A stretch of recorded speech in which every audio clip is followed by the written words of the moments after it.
Hello and welcome to Twisted Britain, a podcast on true crime in Britain with a sprinkling of the weird and the macabre. And your hosts are me, Bob Dale. And me, Nadine Royal. We're a couple of friends who met in the pub and we developed a friendship based on our mutual love of booze, podcasts and pub quizzes. We met in the Settle Inn in Stirling and that's where we record our podcast. Each week we'll both tell a story of something twisted, one long one and one short one. And we'll decide who goes first. Based on the flip of a coin. Now, I didn't bring the actual coin with me. I know you're in such trouble for it. The one thing I thought on the way up the road was like, oh no, I've forgotten the coin. I'm glad it's not a pieces of 8, because then you'd be in the shit. Yeah. No, it's just a 1p this week. Nothing too fancy. So, how was your holiday? Yeah, it was lovely, thank you. I'm just back from Paphos, Cyprus, and it was just the best place I think I've ever been.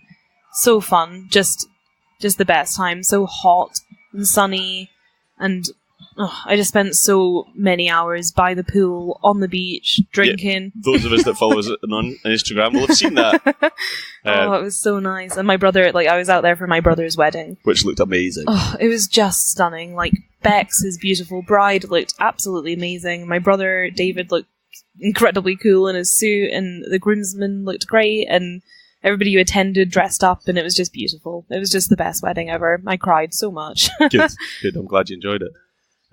What have you been doing? You went on a small holiday too? We went camping up in St Andrews, which was lovely. Nice campsite. Took the wee man around, and he just ran around. Good. Did some putting. Climbed a ladder. He did climb a ladder, yeah. He's climbing more tonight. We've had the loft done. It was a really interesting day I've had, honestly. So, in between your holiday, have you managed to do some research for it? I have, indeedy. And that actually, coincidentally, on my drive to work this morning, they talked about it on the radio in the news segment. And then I was I tried to find more when I got in from work about what they were talking about and couldn't find anything. But oh well. I'll just ad-lib it. It'll be fine. Nothing's new. And since seeing you on Sunday, I have actually found a story and decided to research something. So, nice. Yeah, I think you'll like this one, though. I'm excited. Yeah, it's good. Because you're on long this week, I'm on short. I am. Not as long. Don't have as many pages as you did last time. But I've not listened back to last times yet, which is pretty bad of me. But I'm pretty sure I just yelled at you for half an hour. It's fine. I managed a few pints in it. It's fine. Our friend Phil at Arthurian Dark Saga, it says he's going to dedicate a character in the future to Mr. So Pete Pete Moss, was it? Pete Marsh. Pete Marsh. So excellent. Hopefully that'll happen. That's so cool. Thanks so much. Anyway, so we jump right in. Yeah, let's go for it. Flip that coin. Right. Heads or tails? Heads you go. Heads it is. Hey! I feel like I always lose this, but here we go. So this story has kind of 3 different titles. Right. So it's the Farrows murders, the Mask murders, or the Deptford murders, depending on whether you're taking the surname, something that was left at the crime scene, or the location of where it was. A mask. I like it. All right. I'm going to go with Mask murders. Okay, it sounds quite like a episode of Midsummer Murders. Well, the story itself doesn't... well, obviously it features the murder, but the reason I chose it is it's actually... the first crime that was in Britain that they used fingerprinting to convict a murderer. Oh, cool. Nice. So, like I say, I had several names, and the perpetrators were Alfred Stratton and his brother Albert Stratton. Mm-hmm. They were born in the 1880s, 1882 and 1884, and they were eventually executed in Wandsworth Prison on the 23rd of May, 1905. So they weren't, they were in their, 20s when it happened. However, 2 months prior to them being executed, they had brutally murdered Thomas and Anne Farrow in their own home. Right, okay. So hence Farrow's murders. Yes. So Thomas and Anne were an elderly couple. From memory, I thought I had written it down, but they were 71 and 68. Okay. And they lived in a flat in Deptford, above a place called Chapman's Oil and Colour Shop. Which was essentially a paint shop. Yeah. They managed the shop and lived in the flat above it. Cool. So on the morning of the 27th of March, Monday, in 1905, at around about 8:30 in the morning, 16-year-old William Jones, who was a regular to the paint shop, and I couldn't find why he was a regular to the paint shop. Maybe he's just an artist. Or just painted in his spare time. I guess I got the impression it was more of a kind of decorator's paint shop, so he was maybe like a handy boy or something. I was thinking it was like an arts and crafts kind of No, like a proper, like, do your walls, okay, like a industrial paint kind of place. Right, got it. Oh, yes, he was probably just like a... Painter and decorator's assistant or something, so he was a regular at the paint shop, and when he turned up at 8:30, he found it closed, which wasn't normal for it to be closed at that time in the morning. So William knocked quite a few times, and then he got no answer. But he managed to kind of look in through the window and saw that there was quite a few chairs knocked over, and it was kind of just in disarray inside the shop. He found it strange, so he ran to get help and found a guy called Louis Kidman. He was just a local guy that lived in the area, and the two of them ran to the shop, and they managed to force their way into the store. Once they were inside the store, they were greeted by the sight of Mr. Farrell lying in a pool of blood. Oh, dear. He'd been beaten to death on the floor of the shop, and on further inspection, they found the bloodied and beaten, but still alive, Mrs. Farrell in her bed upstairs. She was unconscious, but beaten quite severely. I always think that's probably one of the worst ways to... Like, there's so many bad ways to go. I think just being murdered at all is obviously horrific, but, like, beaten to death is just... I think it's just horrible. Yeah, especially considering she wasn't beaten to death, she was just kind of left. So obviously they phoned the police and a doctor. And when the police arrived, the doctor ran upstairs and they had to move a cash box out of the way so the doctor didn't trip over it. Okay. And a policeman just moved it out of his way. The doctor ran upstairs, found her, and rushed her to hospital. Unfortunately, she died a few days later in the hospital. So there's no chance of her identifying the criminal. Sorry, what year is this again? 1905. 1905. The police found no signs of forced entry into the shop, which they kind of took as that Mr. Farrell had opened the door to the store, and the guys had rushed in and attacked him in the store. And then when they heard Mrs. Farrell upstairs, they kind of went up and attacked her as well. Oh, God. Like I say, they found this empty cash box at the scene, 2 masks that had been fashioned from stockings. The police interviewed William, the 16-year-old, and he told them that Mr. Farrows would normally take the week's earnings to the bank every Monday, so the cash box should have been full from the previous week's takings.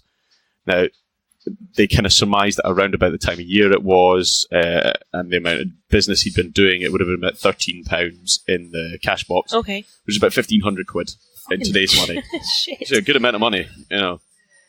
So it was speculated that it was just a bodged robbery. They'd gone in to rob him and shit kicked off and they'd end up killing him. They had gone upstairs because they'd heard her and they'd gone to look for the cash box. When they found it, at Mrs. Farrow's and beat her up. And then when they came back downstairs with the cash, they found Mr. Farrow's had moved because they'd seen like the pool of blood where he'd been and he'd moved. So they basically they crapped it and they killed him. Oh, God. They then washed their hands in the basin in the shop and left behind the stocking fashioned masks at the scene. On inspection of the cash box, the police found like a greasy smudge on the underside. Okay.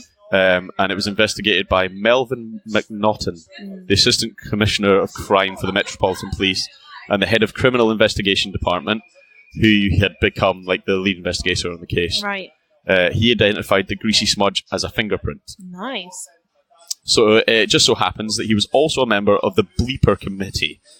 So the Bleeper Committee was basically set up in around about 1901 to look at the use of fingerprints for identification purposes. Right. Now, if you look up Bleeper Committee, I can find very, very little information. There's not even a Wikipedia page about them. Oh. But the stuff that I did find basically said that they had used fingerprints in a case previous to this. That's interesting. But so early. Yeah. I mean, it's only, 100 years ago? Yeah, but I didn't think that they'd started really, like, fingerprinting wasn't really a thing until, I don't know, I thought it was a lot more recent. So yeah, this Bleeper Committee... I'm probably thinking of DNA, aren't I? Yeah, probably. Yeah.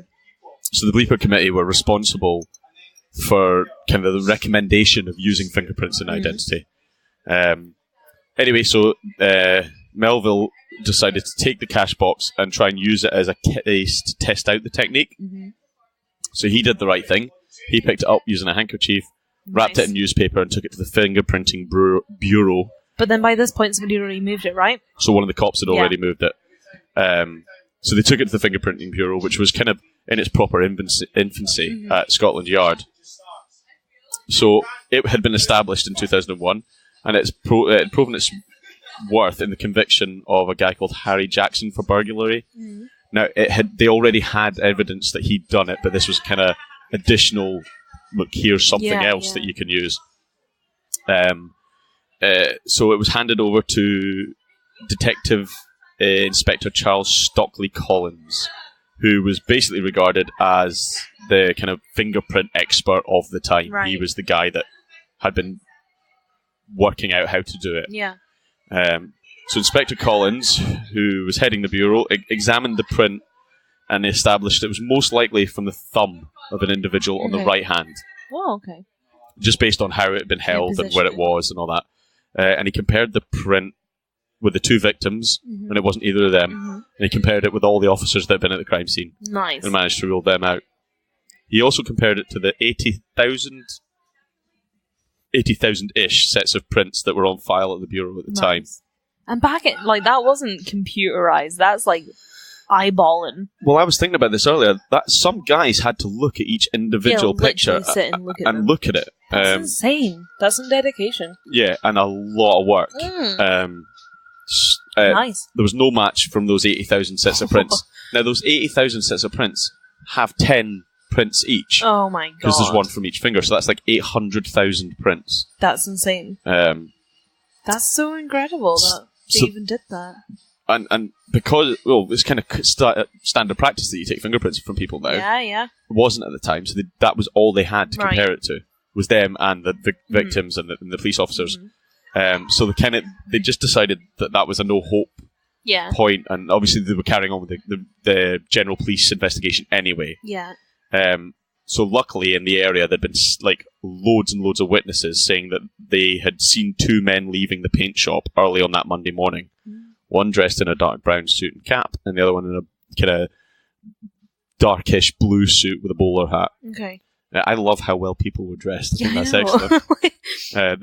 Put your suit on to go and commit a murder. Two of the witnesses positively identified one of the men that they'd seen as the guy in the brown suit, who was Alfred Straighton. Alfred didn't have a criminal record. He'd never really been in trouble with the police, but he was known to the police. Right. And I've got in quotations here, he was a vagabond. I've never really known what the actual definition of that word is, I don't think. He's just a scoundrel. Scoundrel. There's your word of the week for you. Yeah, thank you. Every week I get something new to learn. And although he didn't have any records, he did hang around with a bunch of guys that, kind of seedier guys. So he was known to the police. When they interviewed his girlfriend, Annie Cromitty, she told police she remembered him asking her for a pair of stockings. Right. I'm presuming he wasn't a cross-dresser, and that they used to make the masks out of. You never know. Well, might have asked for two pairs. One to wear. Maybe at the weekend, but not a Monday morning one. Nah, come on. So Albert, his brother, was also known to police due to kind of shady dealings and people that he knew as well. Right. But he also didn't have a criminal record. So based on the witness statements they took and the stockings that the girlfriend mentioned, a warrant was issued for the arrest of the two of them, and they were taken into custody on the 2nd of April. So that's 4 or 5 days later. Right. And based on a tip from Annie, they found some of the money that had been taken. They found about £4 of it buried. Oh, so they got some of it back. So they kind of starting to build a case against them. They had their fingerprints taken when taken into custody. And Detective Inspector Collins concluded that the thumbprint of the right hand of Alfred was an exact match to the one they found on the cash box. So the two of them were charged with murder, and a trial was set for the 5th of May, 1905 at the Old Bailey. Again, the Old Bailey. Always. I honestly got halfway through researching this and went, it's not an Old Bailey case, but here we are. So the trial started. It was a 2-day trial it lasted for. And Detective McNaughton, Inspector Collins, and the prosecutor for the Crown, who was Richard Muir, knew it was going to be a difficult case to prove because all they had Was the fingerprint. was fingerprint and witness statements. That's pretty good, though. Yeah, but they were going to have to convince the entire public, a jury of people that who... these, like, two non-criminals had committed such an, like, atrocious crime. And they kind of knew that convincing the jury was going to be the swinging point here. Because if the people don't understand how it's done or whether it's so individual, then that was it. The case was done. And they were basically setting the way for the validity of fingerprinting technique for identification. Both of the brothers obviously pleaded not guilty because that's what they do. And the prosecution decided to call over 40 witnesses to testify. Now, I read today all of the court transcripts, and there are 40-odd witnesses that basically were saying, we saw these two people. That's pretty good, 40 witnesses. They were counting on a consistency between the witnesses to place them at the crime scene. Not saying that the witnesses could say that they definitely did it, because obviously nobody had seen them do it, but put them in the area at the time. At that time, yeah. The narrative between the witnesses was pretty solid all the way through. Nice. And they called the two witnesses that had... Like the originals? Yeah, nice. that positively identified them. I was going to put in a few extracts from different witnesses, but it's so much that I was like, I just can't. I can't copy and paste that much, basically. So the two original witnesses took the stand and once again identified Alfred in person as the man in the courtroom. That's really brave. I always think that's like a really kudos to people that get up and do shit like that, because that's quite scary. Yeah, absolutely. Well, to get up and be like, you done it. You did it. Yeah. They also called a pathologist who'd looked at the bodies afterwards, and he testified that the injuries on the victims' bodies could have been inflicted by tools that the brothers owned. So they had the means to do it. He also summoned a guy called William Gittings, who worked in the jail where the Strayton brothers had been put to await trial, and Gittings related a conversation that he'd had with Albert Strayton, who basically said, I reckon Alfred will get strung up for this, and I'll get about 10 years. He led me into this. Oh, God. So the prosecutor had kind of thought the jury's going to take this as a statement, like almost a confession. Yeah. So they're building all this up, and at the end of the 40 witnesses, he called Inspector Collins, who was the fingerprint expert. Yeah. And Collins explained to the jury how fingerprinting could be used as a means of identification, basically by looking at the individual ridges and troughs and twists and turns of each individual fingerprint, and how by looking at 800,000 prints held on file, that they were not alike. No, well, he said that was his big thing, was he'd never come across two that even appeared to be the same. That's amazing. He then put a picture of the fingerprint taken from the cash box up in the court, like a big scaled up image of it. And they also put up an almost exact same scale of the fingerprint they'd taken from Albert to show 11 points of agreement, he called it. So this ridge is the same as this one, and he had them all labelled. Kind of stuff before, it's normally accepted that 4 or 5 would signify a match, so 11 is a definite. Yeah. This is a quote from Inspector Collins at the scene. In the court. At Scotland Yard, we now have between 80 and 90,000 sets of fingerprints, which means between 800,000 and 900,000 impressions of digits. In my experience, I've never found any two such impressions to correspond. I found that Alfred's right thumb corresponded with the mark on the cash box, and I prepared for the purpose of comparison an enlargement of the mark upon the cash box, and one practically of the same scale of the right thumb of Alfred. I've indicated by red lines and figures 11 characteristics in these two prints which agree. I did not find any characteristic which is visible in the print on the cash box which does not agree. Nice. So he was saying these are the same. Yeah. He also took a question from the jury, because a guy in the jury basically said, what's the difference, like, if you press really hard, does it change the print? Okay. And he basically explained to them that it would change the print, but it doesn't change the characteristics of the print. Yeah. So you might get like a bit that doesn't quite look the same, but you'd still get marks within the print. Yeah, you'd still get another 11. Yeah. Or even if you don't get 11, you might get 4. 9. Yeah, exactly.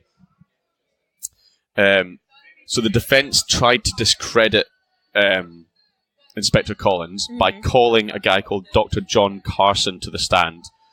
Now, they tried to discredit him because Carson's was one of Collins' mentors. Yeah. He was one of the guys that taught him about identification. Yeah. But what it turned out that they'd forgotten about was it's not fingerprinting he taught him about. It's a thing called anthropometry. Anthropometry? Let me see. Anthropometry. Yeah, so basically that's the science of measuring limbs and angles and depths. Okay, so it's like anthropomorphism, with like anthro, like being human, and then like almost like geometry, like shapes and stuff. Yeah, so like dimensions. So they probably take like the length of the nose, the length of the forearm, and that's how he was using for identification. Nice. So these were kind of two rival forensic techniques at the time. So he wasn't an expert in what he'd been called for. That wasn't good enough. Yeah. He had also spoken out against the Bleeper Committee, saying that fingerprinting is an unproven science. It's not a way of doing this, and he'd been very outspoken in the matter. That wasn't the thing that went against him the most. Oh. So the thing that went against him the most was the fact that he'd written a letter to the prosecution and a letter to the defence saying he would testify for either side depending on who paid him more. Oh, shit. Come on, man. Yeah, he was in it for the money. And then, so basically the judge came out and said he is an unreliable witness because of what he's done, so the jury should disregard his statement. Which is kind of fair enough. Yeah, absolutely. The defence were going to call somebody else, but they thought, well, we don't want to start putting loads of people's names in disrepair and everything. So their argument kind of pretty much fell apart. Yeah. So the jury were left with the expert testimony of Inspector Collins and very little defence, to be honest. Yeah. It took them just over 2 hours to deliberate and came back with a unanimous guilty verdict. Nice. They were... I'm quite surprised after that, actually. Yeah. So they were sentenced as guilty of murder and they were sentenced to death by hanging. Nice. Their sentence... Not nice, but... Not nice. So their sentence was carried out on the 23rd of May, 1905, which I think highlights the fact that, you know, that's a 2-month period. Yeah. That's not bad for 1905 for a new science. I feel like they used to just get shit done, though, back then. Yeah. I think there wasn't so much, like, you didn't have to, like, do paperwork so much, and, like, you know, I just think it was probably things happened a lot quicker back then. Yeah, probably. So I think probably a lot of innocent people probably, like... Well, just pushing it through. Yeah. Just fucked. Whereas now you can be on, like, death row for, like, decades. Oh, well, yeah, indeed. You know, and then, like, one day they're like, oh, you're innocent. Out you go. I suppose the best thing about it is that now Inspector Collins led the way for a proven forensic science that is now standard practice. The world over, yeah. Yeah. I mean, it had been used in other countries before then, but that's the first kind of... Like I say, there had been a case of burglary beforehand, but this was the first one that it had been the sole piece of evidence to... And now anybody who does anything gets their fingerprints taken. Can you imagine what the database is now? Oh, imagine doing it by eye. Well, yeah. Luckily, we've got computers to do that, but it must be in the... Hats off to you, Collins. Yeah, absolutely. And he was detective inspector for the Met, so he was obviously a pretty good police officer. So yeah, that was good. I love that. That's the story of the first ever sole evidence fingerprint. No, I like it. Conviction. Nice one. And I would imagine it probably just spiraled from there. That they started. Latex gloves probably went up in price after that. Rubber gloves and stuff. Oh, that was really good. I've never heard that story before. No, neither did I. And it was one of these ones when I was looking for something. Like I said to you on Sunday, I've got a couple in my head that what you do, but I've not had time to look at them properly. And this one presented itself as a case through 3 or 4 websites that I had a look at so well that I read it and went, that's really interesting. And it's one that I think if we ever do anything again about fingerprinting, Yeah, we can shout back to Collins. Yeah, well, I think he'll probably get mentioned in loads of things. Probably. I would imagine. They'll probably cite that case a lot, probably, won't they? Oh, that was good. One thing I'm going to say. Remember that time... Oh, which story was it? It was during the Blackout Ripper story that you did. Yes, indeed. You thought you called him by the wrong name. Mm-hmm. And then I was like, no, I'm sure you didn't. Maybe you did, because this time you called Alfred Albert at one point. I'm not... And I was going to call you out on it. Then I was like, maybe his name is Albert, and I don't want to call you out. It's Albert and Alfred. Oh, no, maybe you didn't then. You probably... That's why. I'm going to double check now. So, the fingerprint... So, they found Alfred's fingerprint. Right, it's Alfred's fingerprint. And he was the older of the two. So, Alfred Stratton and Al... Oh, no, I do look like the dickhead. I shouldn't have said anything. Well, I'm glad we recorded that. So there. And on that note... Oh, dear. I'm going to recharge my glass and gluten this. Yeah, do it. We'll be back in a sec. Right. Yep, drinks filled. Drinks filled. So, your turn. Ready? Yeah, always ready. So, this week I thought I'd do mine on acid attacks. Oh, right, Because okay. they've been so prevalent in the last few years. Yeah. Like, it's been like a major thing in Britain. So, I don't know why. I just like, it just suddenly came to me. Acid attacks. Yeah, cool. But there is like, I think there was an actual reason, which I'll get to. So, the UK has one of the highest rates of acid attacks per capita in the world. Alright. So according to Acid Survivors Trust International, or ASTI for short, according to them, we've got the highest rates. Also according to them, this is because Britain doesn't have tight enough control on acid sales, nor the legislation specific to acid attacks in place. It's probably because as well that other weapons are harder to get a hold of. Yeah. So because you can't get a gun, it's probably, you look at the... Well, I think knife crime's always been our biggest absolutely, thing. Because you can get a hold of one easily. Yeah, you just get a kitchen knife. Yeah, and acid's probably the same thing. Like, to be honest, I don't know where you go and buy acid, but... I think you can get it from, B&Q and shit, maybe. I suppose, or... I think you can get it online really easy. That's scary, Isn't it? So, their figures indicate that the number of recorded attacks has almost tripled from 2012 till 2016, which is a couple of years ago now, but nonetheless, in 2012 there was 228 recorded crimes. Oh shit. In 2016 there was 601. So nearly 2 a day? Yeah, just huge.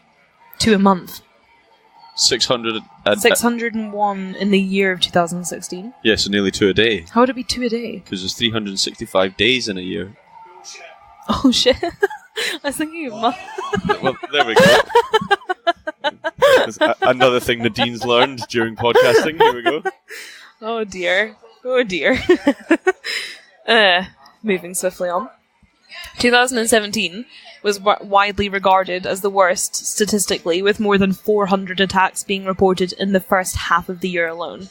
And that was it was up until April, so not even really the half. So how many a day is that? Oh, I'm not doing it, maybe. Well, it'll be 4 months, 400. 100 a month? Nearly 3 a day. In other countries, 80% of acid attacks are against women, but in the UK, most victims are actually men, according to the ASTM. Yeah, see, I would have thought it... I thought it was women that tend to be victims of it. No. So, they are still, but... Yeah. It's higher in other countries. London has the highest number of recorded acid attacks in the most recent years. More than half of the incidents that have happened within the UK have happened within London. Right. So, it's them. I suppose that's probably due to dense population and... Well, it's because of gangs, but I'm going to get there. Areas such as the West Midlands and Essex have also seen quite a large rise in acid attacks in recent years. Okay. So, they're the big areas. Gang disputes are said to be the cause of most of the most recent attacks throughout Britain. Criminologists believe gang members may be swapping guns and knives for acid as a weapon of choice because possession is hard to monitor, but the outcome is just as bad. Yeah. It's just as horrific. So it's easier to get hold of even than a knife. You leave a lasting mark. Yeah, there's just not the legislation. They just don't regulate it. Dr. Simon Harding of Middlesex University said, acid was once a weapon of last resort, but may now be the first. It's used by gangs. If a business deal goes wrong or someone owes money, people can have a legitimate reason for having them. Because, like, you can't. Why are you buying this acid? I need to strip the wall. I don't know. I don't know either. Let's go with Doing that. stuff. One of the most famous acid attacks victims in the UK is Katie Piper. Yes. I'm sure you've heard of. Yeah. So in March of 2008, Katie was attacked with acid by her ex-boyfriend David Lynch. He has since been jailed for the attack, but Katie's life was, like, never the same. Well, she's going to be physically scarred forever. Well, yeah. And mentally. Yeah. Oh, yeah. So she was a young, aspiring model at the time, which is why David Lynch attacked her using acid, knowing that it would ruin her life in just in every way possible. Yeah, change her looks and that sort of, yeah. Made her ugly, because she dumped him. I'm sure she's still very beautiful. She is, actually. Katie was rushed to the Chelsea and Westminster Hospital for emergency treatment as the acid had severely burned her face and blinded her in her left eye. Oh, God. He just threw it right in her face. That's horrid. She was put in an induced coma for 12 days and had to undergo skin graft procedures. Oh, shit. Yeah, it was nasty. She has since undergone cosmetic surgery and tattooing since, and she supports other people going through the same thing. So I remember watching a documentary years ago with her in it, where she was like pushing for cosmetic tattooing and stuff to be provided by the NHS more freely than it is already, like, and having these, like, she was like following these people that go in on behalf of the NHS to do these tattoos and stuff. What is cosmetic tattooing? So then? things like getting your eyebrows tattooed on and eyeliner and like lipstick kind of thing, but for these people it's not just to enhance their looks, it's to replace the fucking skin they've lost. You're not going down to a shop to get your eyebrows tattooed on, it's because you don't have it. Yeah, it's because you don't have it anymore. And I think the one I watched with her, and it was like a big thing about like areola tattooing, like women that have like had mastectomies. So, like, they don't have, like, nipples or anything anymore, and, like, making them... tint into the skin, essentially. Yeah, and, like, they just, like, make it look more natural and stuff, and, like, how much that is, like, providing these people with, like, a new kind of confidence after undergoing something terrible. Kind of body confidence thing, yeah. That's really cool. Which I think is really cool, yeah, I really liked it. So, just a year after the attack, she launched the Katie Piper Foundation, which she used to campaign for more specialist help for burns victims. Yeah, okay. And she's since become a TV presenter, and she models again now and stuff. Good. I'm glad she does. Yeah, she's really successful now, actually. So she seems like quite a confident woman. Yeah, I'd imagine she got knocked pretty hard. Oh yeah, like I think it's taken her like quite a few years since the incident. Like, well, it was 2008 that happened. Right. Okay. And it's now 10 years on, and she's doing loads and loads. But fuck's sake, it must be hard. Yeah. So this is why that I'd like kind of thought of it, because a couple of weeks ago, I think I even mentioned it to you, a couple of weeks ago, I saw like on the news that this like teenager is like the first to be jailed for killing somebody through acid attack. Right, okay. So this year, a teenager has been jailed for 17 years after being convicted of manslaughter in the UK's first acid attack killing. So there's been 2 people that have died from acid attack in Britain. This is the first. The disgusting thing is it's manslaughter and not murder. Yeah, it's mental. Well, you'll see why though. Yeah, okay. Like, she wasn't the intended victim. Right, okay, I see. So he's gone out to kill, but just got the wrong person. Yeah. Fucking hell. So his name is... I don't know how it's pronounced. I tried to look into it, but I couldn't really find too many references to the name. It's spelled like general, but with an X instead of a G. So I'm going to say it's like Zeneral. Yeah, Zeneral Webster. Zeneral Webster, who's 19, pleaded guilty to causing the death of Joanne Rand.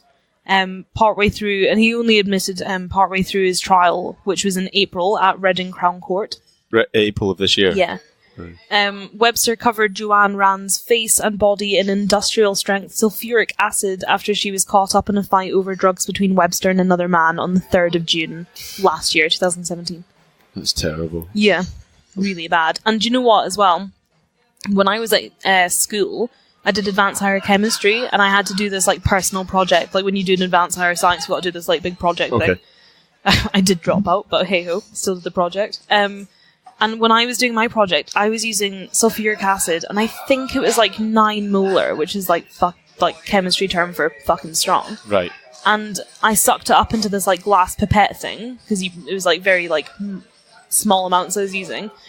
And somebody hadn't washed out the glass pipette properly, because the minute it sucked up, like it's normally like a clear liquid, went like brown and started like having this like chemical reaction within the pipette, so somebody hadn't washed it out. So like these pipettes are like these like really long, thin tubes with like a kind of bulb on the top. Yeah, like a bulb, that it all gets sucked. And it was like started going all weird, so I took it over to the sink to wash it out. Little did I know on my way to the sink it was like dripping out the bottom of the pipette because the distribution had been ruined inside because of the chemical reaction. And I got all these like tiny little burns down my thighs. I didn't even know about it until I was like washing it out in the sink and like itched my thigh and then looked, because I could feel skin and I shouldn't have because I was wearing a skirt and tights, and looked down and there was like these holes appearing in my skirt and tights, and I had to like pick all the nylon that was melting into my skin out, and I had to sit on the floor in my pants in my classroom while my fucking chemistry teacher threw distilled water over me, like again and again and again and again.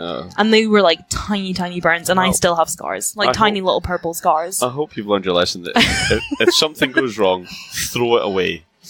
Don't run to the sink with it. It was honestly, it was horrible. It really hurt. Like, and they were tiny. Like, that's like a milliliter, if even that, like a drop of like sulfuric acid coming out. Imagine getting that poured over you. I don't even want to. Like, it's horrific. And she was just wrong place, wrong time. Yeah. So, the 47-year-old nurse was sitting on a bench in High Wycombe after visiting her daughter's grave. Oh, God. When Webster approached and threatened the man who was sat on the bench as well, this other man, with acid.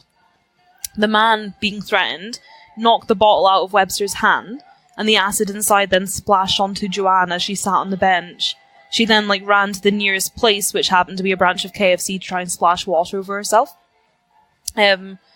Although she was treated for her injuries after suffering up to 5% burns and released from Stoke Mandeville Hospital, the mother of 3 then died 11 days after the attack from multiple organ failure after she developed sepsis. So a horrific 11 days. Yeah.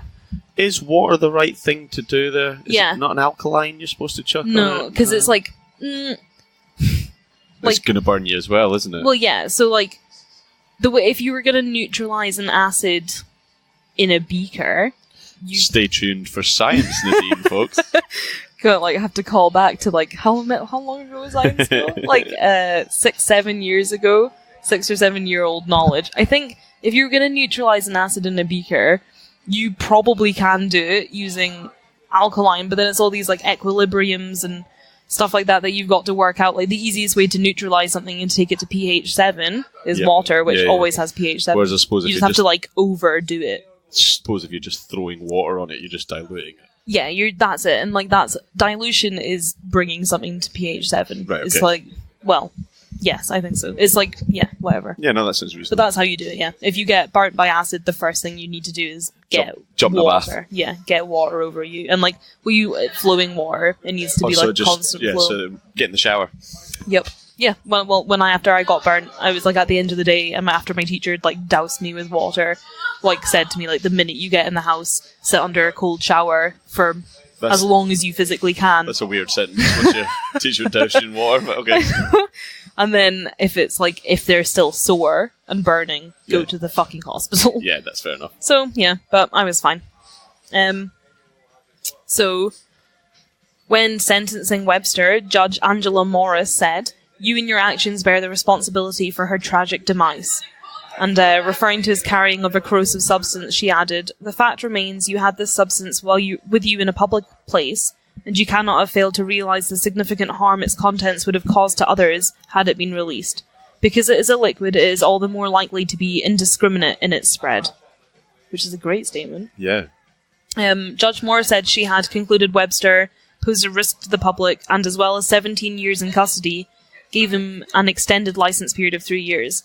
Which I looked up. I've never heard the term extended license period. No, it's just, so you got your minimum term that you can serve for a crime, and then they can choose to add years on. Alright, so we're jailing you for 10 years, you have to serve 3, but actually we're going to make you serve 7. Yeah, so it's you get it's called the appropriate custodial sentence. For the crime that you've committed. For the crime, and then you can have this, I've lost it. Extended license period. Right, so then they can add on years. So he got 17 plus 3, so 20. Right. Talking about Miss Rand, she continued, "The cost of your actions were incalculable. Wow, good. Shut up. And irreparable for her family and friends. And there is no sentence which this court can pass which can replace the value of her life." No, that's fair enough. Yep. Webster was also sentenced for 2 counts of possessing an offensive weapon, namely a samurai sword and ammonia. What? Just in case the acid didn't work, Well. you're going to samurai them as well. Also for criminal damage and making threats to kill relating to a separate incident to which he pleaded guilty to at an earlier hearing. So he had like a rap sheet. He was not a nice guy. No. Bad bastard. Yeah. Young though. Webster had previously been attacked with acid himself. Okay. And so he knew what he was doing. Yeah. And he had permanent scarring from that attack. That makes it worse, I think. Yeah, I know, prick. Prosecutor Leslie Bates said, "There is much public concern about carrying knives, and more recently about the escalation of the use of acid on the streets by young people." Which is true. Yeah. So, like, sorry, you were looking at me to comment there. I was just like, yeah, that's a fact. Yep. Joanne worked at the Sir Aubrey Ward care home in Marlow and was described as hard-working and passionate about her job. In a tribute issued by her family in October, she was born... Oh, sorry. I, ran two sentences together there. She was born in County Durham, the youngest of 5 sisters, and grew up in High Wycombe, where she lived for the rest of her life. Her family have since called for tough sentences for people carrying acid. Miss Rand's daughter, Katie Pitwell, 18, said, "I think the buying of acid needs to be restricted, but also if someone is carrying it, there should be tougher sentences, because most of the time they do intend to use it for harm."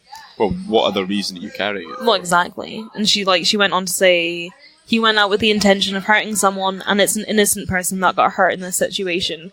People need to know that if they're carrying this type of stuff, it's going to hurt someone or kill someone." Well, like we said earlier, it's the same. If it's classed as a weapon, it's the same as carrying a knife. Well, of course it is. And if you get caught with a knife in the street, you're Well, done. exactly. During the trial, Webster sat with his arms crossed and looked around the dock as Miss Rand's sisters read a victim impact statement, which was, "All we have now is tears and upset. We have lost so much. There is a massive hole in our lives. It was a year in June since Joe died, but it only feels like yesterday. None of us really know how to cope with this great sadness and pain we feel. It is so intense, and it never really leaves us." No, because I'm sure we've said this before, but it doesn't just affect the person. No, of course it doesn't. It's such a wide... Can you imagine, like... No, like I can't. somebody, like... I can't, and I hope I never have No, to. I know. It's just awful. According to prosecutors, Webster's manslaughter conviction is the first acid killing in the UK. Right. Adrian Foster from the Crown Prosecution Service said, "The consequences of Webster's actions serve as a tragic example. I hope his conviction and subsequent sentence will serve as a reminder that the full extent of the law will be used robustly against those who use acid as a weapon intending to maim, disfigure, or cause the death of a victim." Yeah, good. Which is like, they've used him as like an example. As a case which study. I think is so Yeah. good. Like, they've given him 20 years, and like, Well, it should be longer, but that's the sad thing is it won't even be 20 years. But probably not. But and he's 19, so I hope he learns. yeah, I hope other people learn. That's like, Well, yeah, indeed. So I then looked into a little bit about like what the current laws and stuff surrounding acid and attacks are.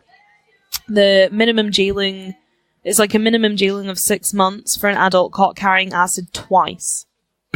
You've got to be caught twice, and then you get a minimum jail sentence of 6 months. And that's not just bringing it home from the shops to strip your walls. That's Yeah, carrying you've got to it be carrying it, with intent. pretty much.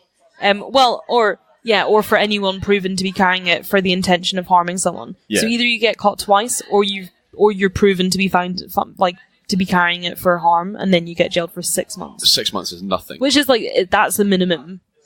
Yeah. Well, yeah. But it's still nothing. Yeah. For under 18s, they get a 4-month detention and a training order. So they have to go to youth offenders Yeah. and do a course that says, don't do this again. Don't do this, yeah. Bullshit.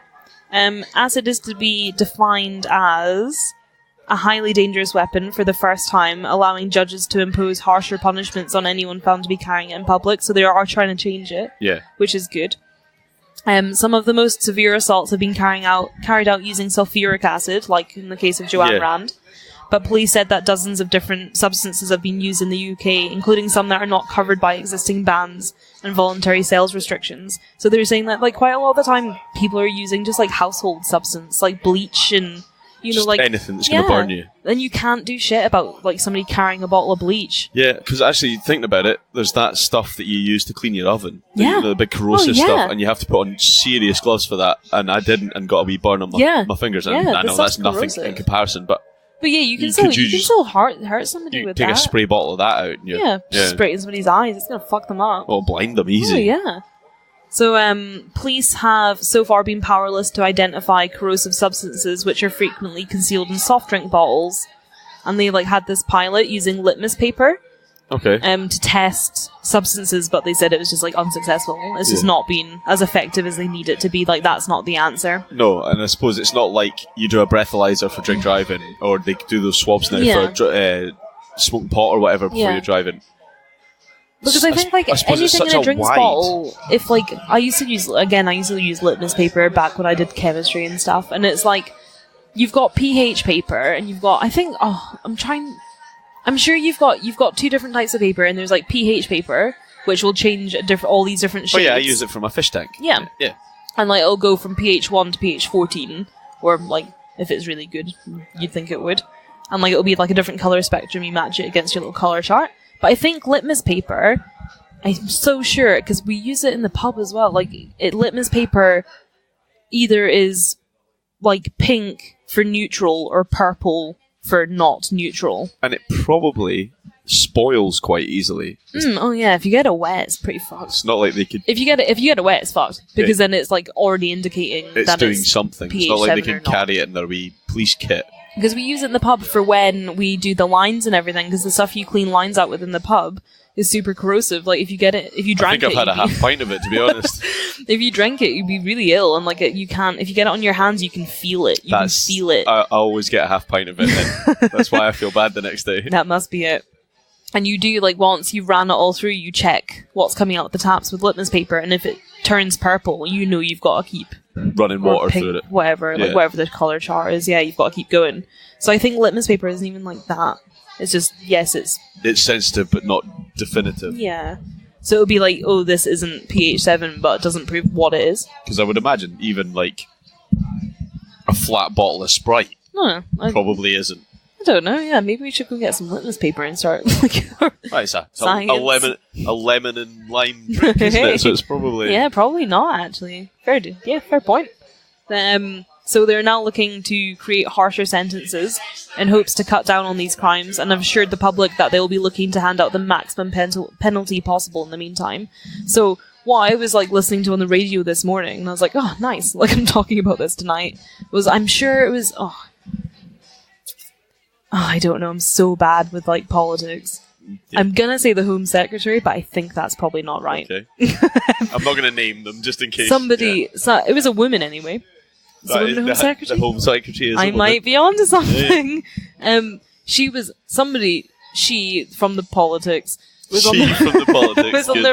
on the radio this morning, and they were talking about acid attacks and the fact that they are trying everything they can to hand out a much harsher sentence and make it more of a crime to be caught carrying acid, and especially if they can prove that you're going to use it for harm. Yeah. So they were talking about it a bit today, so it's still pretty relevant. You would hope that there's a law staying against carrying knives. There's no law against carrying a handgun. You would imagine that they would have to put into statutory law, the Act of 2018 against corrosive. So they've now classified it, or they are in the process of classifying it as a highly dangerous weapon. So anything that's a highly dangerous weapon starts carrying bigger penalties. So they just lump it in with other things rather than making it a single thing. Was it Amber Rudd by chance? I couldn't tell you their name. Okay. I just know it was a woman and somebody from politics, and I think it was the Home Secretary. There's a few women. Could have been anybody. We're not in the 1900s anymore. Could have been anybody.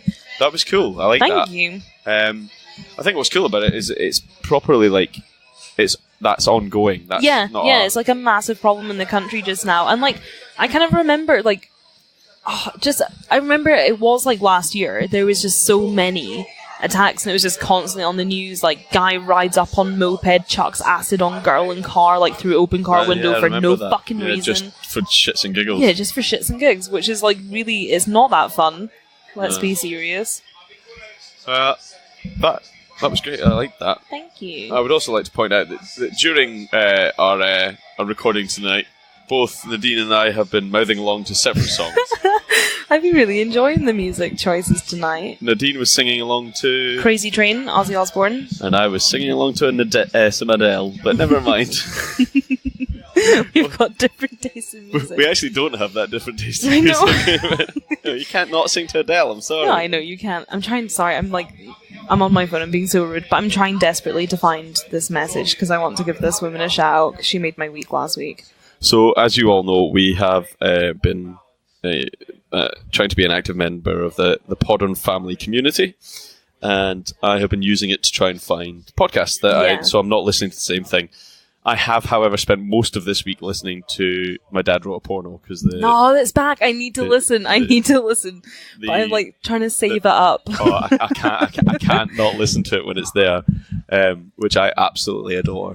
But I did. They are so funny. I listened to it when I started listening to it. I think it was like they had already started season 2.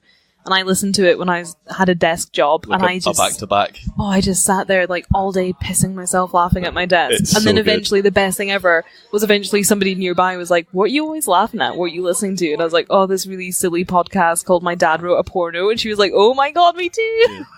So I'd like to give a big shout out to Rocky Flintstone. Always, you're my hero.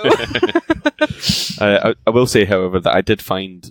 So I don't do the Twitter. Nadine tends to do the Twitter for us. I try. But I do go on and I look for the hashtag Podern Family, and I look at other podcasts that are doing the same thing. And the one that I found a couple this week, but actually the one that intrigued me most actually released this morning when we're recording, and it's Untrue Crime. It's called, and the premise is that it's like us. It's a guy and a girl telling the story each. One of them's true, one of them's not. And I've got a guest on that has to guess. I love that. I need to listen to it because it sounds really good. If you want to listen, I actually found them on Spotify. Okay. After that, I checked out their Twitter page, and they're on Apple and Google Play and all that kind of stuff. My dream is that you and I can be the guest on that at one point. We're so going to have an argument. So if you like what you listen to here, you'll like what you listen to with them. Where are they based? They're American. Great podcast, I love it. So we'll tweet them. Fellow pubgoers, we're all about that. We'll tweet them, and they come up with their premise after, and I think I'm quoting. She said 6, 5, 4, 3, 2, just one glass of wine. So we'll tweet them later on and see if we get a response. But yeah, if you like us, listen to them. They're really good. Yeah, I think we've got a few people that like us now. I've had some nice messages. 1 or 2. We've also had some interesting feedback over the last couple of weeks. Bob, you need to stop fucking swearing. It's just so... Here, you swearing before me tonight. I've been good. But no, we've had some really nice messages, and we've got some really nice people listening along. Like, whilst I was in Paphos, I got this really nice message from a lady called Marianne. Marianne? Depends. Yeah. Marianne. And she's like messaged us and said that she's been listening while she's been driving all over Tasmania, which is the coolest thing. It's Other mental. side of the fucking world. So she's mental, listening to us. And that she ended up telling her son all about the Pete Man story, my bog body I read story. This message, yeah. And it just made me so happy. And she's like, he's been searching it up and like Googling about it, and he finds it really interesting too. And I'm like, send her your book of notes for him to have a read. There you go. I know, I just thought that was so lovely, and we've had like some nice comments on Twitter and Facebook, and people going like, "Oh, we love what you're doing," and stay in the pub. I wonder if they've got Pete Bog men in Tasmania. They must. They have some.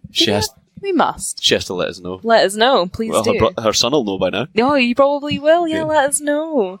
Yeah, we've had some really nice responses, and we're just so grateful that people even listen. So you might have saw a tweet this week. We've hit 5,000 downloads, and that's just mind blowing to us. It's creeping up every day, and thank you very much, everybody, for listening. Thank you. If you enjoy what you listen to, please leave us a review and a rating on wherever you listen to. We will read them all. If you want to get in touch with us, we're on Facebook, Twisted Britain, on Instagram, Twisted Britain, and on Twitter, Twisted Britain. And we will do our best to respond to every comment we possibly can. And thank you very much for listening. I'm still pretty shit at Twitter though, so I am occasionally missing stuff there, but I'm trying. We're slowly getting there. Yeah, just thanks so much, and we just we're really enjoying what we're doing. We're having a lot of fun. So yeah, we'll see you again in a couple of weeks' time. Yeah. Bye. Thanks. Bye. Bye, everyone. Bye.